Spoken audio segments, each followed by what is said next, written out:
Alright, what's good, black people? First and foremost, if you're first time viewing my content of this video, like this video, subscribe to my YouTube channel. Today, I don't know how long this video is going to be, but you already know, but I don't personally know. I want to make this very short and quick as possible because I want to talk about Santa Claus, okay? And I know when dealing with Santa Claus, a lot of religious people consider Santa Claus, when dealing with the fanatics, right? The Hebrew Israelites, even some Christians even, they'll go so far as saying that Santa Claus is Satan, right? And when we perceive the imagery of Satan, we think of this man with horns and a pitchfork, right? Or we think of somebody who is very black, who's very dark, who's very evil, right? Because we have been given the perception of the personification of evil, because that's basically what Satan is. We call him the devil, right? You just put a D on evil, and you have devil. Same thing with God. You put another O in God, you have good, all right? So God and devil is just personifications of good and evil, duality of light and dark, all right? And that's all within yourself. But when dealing with Santa Claus is within you, for one. For two, when dealing with the character of Santa Claus, is based off of a Moorish African, right? A Moorish black man. Oh, excuse me. And I probably shouldn't say a Moorish black man because Moors came from Africa. Moors were African people that dwelt within Europe. But the Moorish man that I'm talking about right now is Saint Nicholas. All right, Saint Nicholas was a black man who was a very wealthy black man in Europe. And he was one of the bishops in Europe. And he was somebody who gave all his wealth and inheritance to the poor and to the suffering, to children, right? So he was known for his generosity, and that's why, and that's how you have the character of Santa Claus giving toys to little kids and so on and so forth, okay? So when dealing with Saint Nicholas, you have Santa Claus, that's for one, right? When dealing with history, and I bet a lot of people don't know that Santa Claus was a black man, all right? But for two, when dealing with the anatomy of your body, when dealing with the astrology of the world, right? Because when we're dealing with Kundalini, we're dealing with something as above, so below. But we're going to be dealing with mostly anatomy, as you can tell. When dealing with Santa Claus, we're dealing with the Claustrum in the back of your skull, okay? We're dealing with the Claustrum in the back of your skull. And as you can see, the dot right here, that's where the Claustrum is located, okay? And so the Claustrum holds this form of oil, right, that gives nutrients to the rest of your body, right? And we call these nutrients Christ or Christos, right? So that's where Christ dwells. That's where the oil, the anointed one, Christ, that's where that oil dwells. And it goes down the spine, goes down Jacob's ladder, and it goes to and fro. It goes up and down. It goes down to the root of your spine. It goes throughout your whole body. It regenerates, and it goes right back up, right? So this is the story of Santa Claus. Santa Claus dwells within the North Pole. That is the top of your head. And that's also dealing with the Claustrum, right? Santa Claus goes from the North Pole and goes around the world, goes to town, right? And so he gives gifts and toys to little boys and little girls, right? And so up here is where Santa Claus is Saint Nick, right? When Santa Claus makes his travel to Saturn, which is the root chakra, when he makes his travels down to Earth, right, down to Saturn, that's when he becomes Satan, okay? And Santa, Satan is basically synonymous and interchangeable with Saturn, okay? This is just talking about the root chakra. This is talking about something within yourself and something dealing with your body, okay?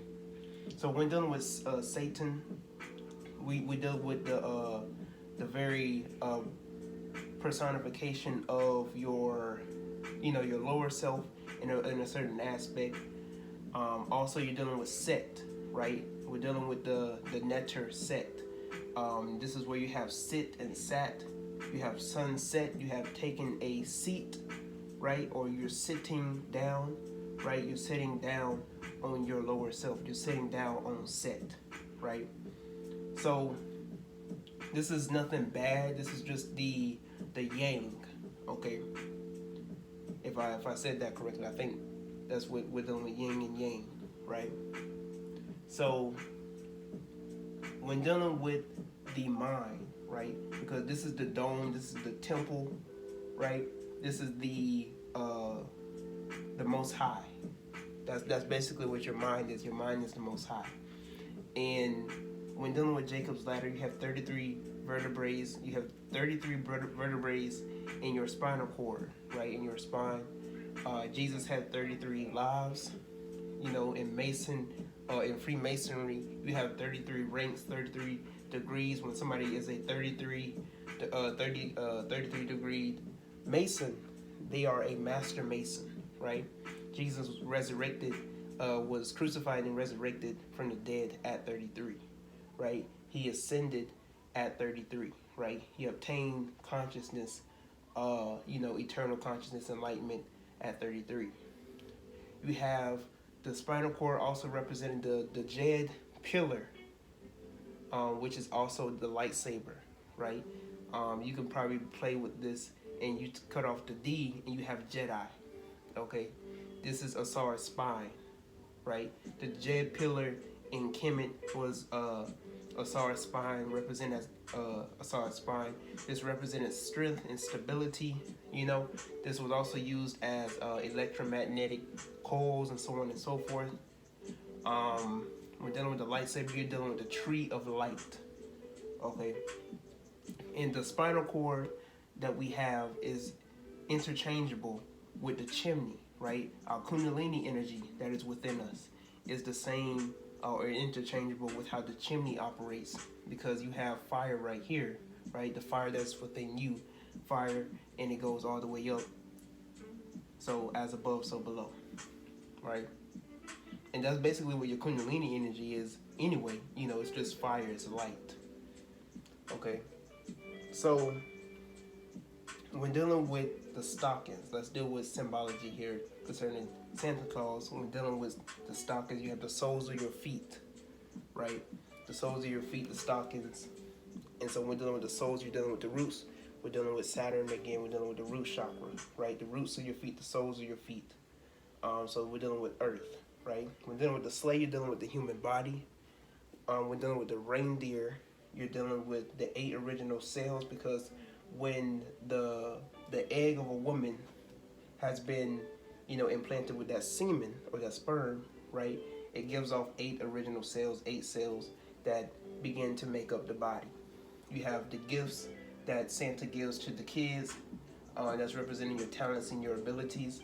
When dealing with coal, when Santa gives coal to the naughty kids, that's representing fossilized carbon, or 666, which is 6 electrons, 6 protons, and 6 neutrons, which make up your carbon, makes up your melanin, okay?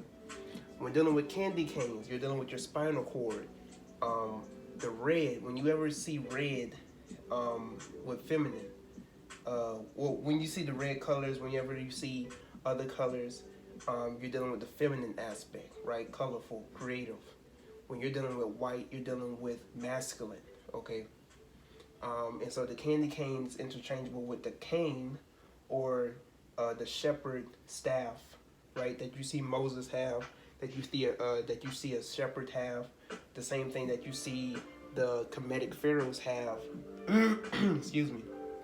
And you see the Kemetic pharaohs have, and this is representing the human body. Okay, so when you see the little curve right here, this is the head. When you see the end of the cane, that's representing the third eye, because this is how the energy, the regeneration, the Claustrum energy, this is how it's operating, right? This is how it's regenerating. So when dealing with the root, you're dealing with the base of the spine, the sacrum. When dealing with 33 plus 33, when dealing with 33 years of Jesus' life, 33 plus 33 is 66. That's why in the King James Version Bible that we're familiar with, not with the Apocrypha, but when dealing with the King James Version Bible, that we know of, that 33 plus 33 is 66. 6 plus 6, when you separate 66, you have 12. right? 12 disciples, 12 stars, 12 zodiac signs, 12 tribes of Israel. There are 12 cranial cords, 12 cranial nerves in the brain, which are the 12 disciplines of the body, the 12 disciples, okay? This all goes hand in hand, all right? The 12 cranial cords, the 12 disciples, 12 cranial nerves. I put these wings here because this represents the wings of the angels that cover up the Ark of the Covenant that's within your mind, all right?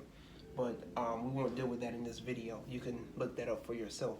The Ark of the Covenant is within your brain.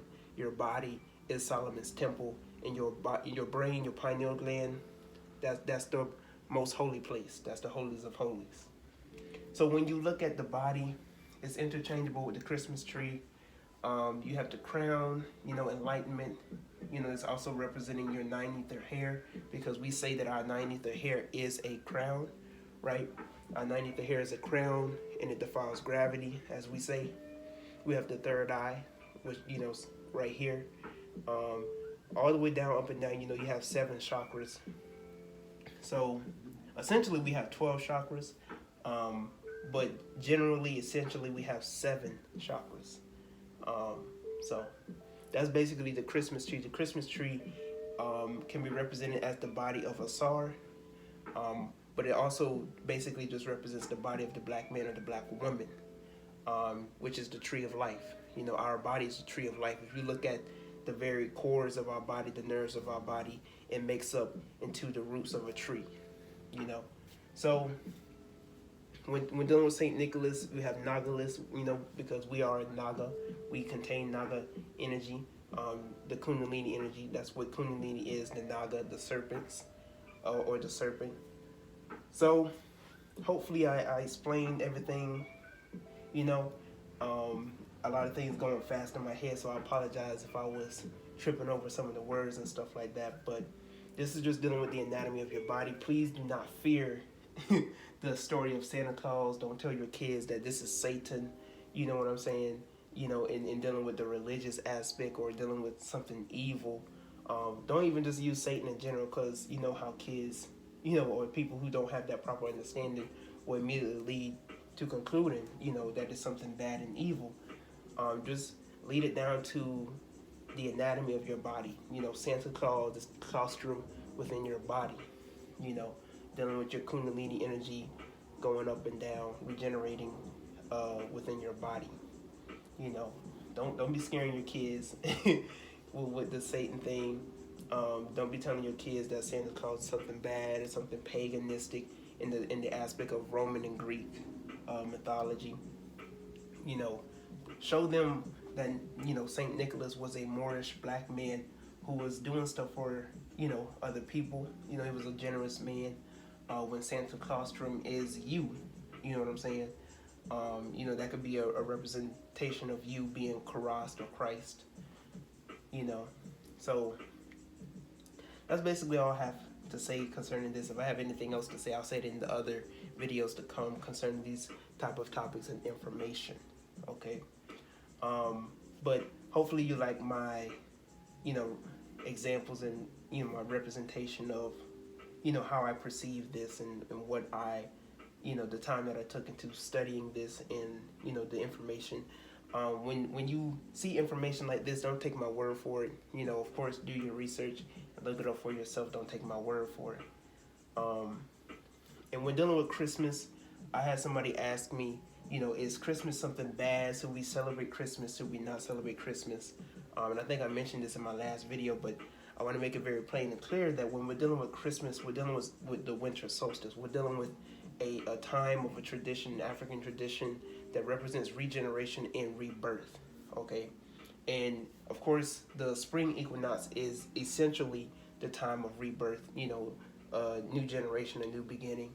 But when dealing with the winter solstice, we're dealing with regeneration. We're dealing with renewal. That's the process of renewing, and transformation.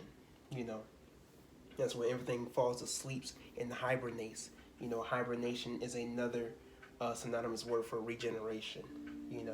So that's what it's representing. So traditions like, you know, dressing up the Christmas tree, that's dressing up your body, you know, even spiritual body, even, you know, putting the lights around the tree representing the chakras, you know what I'm saying? Putting the star on top represents enlightenment and consciousness, you know. So you don't have to celebrate Christmas in a religious manner, in a Greek or Roman manner, Hellenistic manner. You know, you can celebrate it in the African traditions that were put in place for you, you know, that was created by our ancestors, that were a representation of the winter solstice and a representation of how the body operates, how the mind operates, and how our spirit operates, you know. But until next time, I'm Tyrone. Thank you for liking this video and listening to what I had to say. Comment below about how you feel about what I say. If you like what I say, if you didn't like what I say, let me know in the comment section below. Like I said, this is a beautiful series that I'm making. I will be making other videos to come concerning the hidden symbologies in certain stories and certain carols. You know, I'm going to do one on the Grinch, on Don't Be a Grinch or a Scrooge.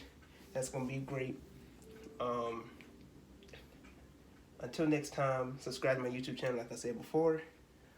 Check out my clothing line business. Like I said before, I will be making new clothing line, new shirts to come, so on and so forth. But until next time, I'm Tyrone, and I am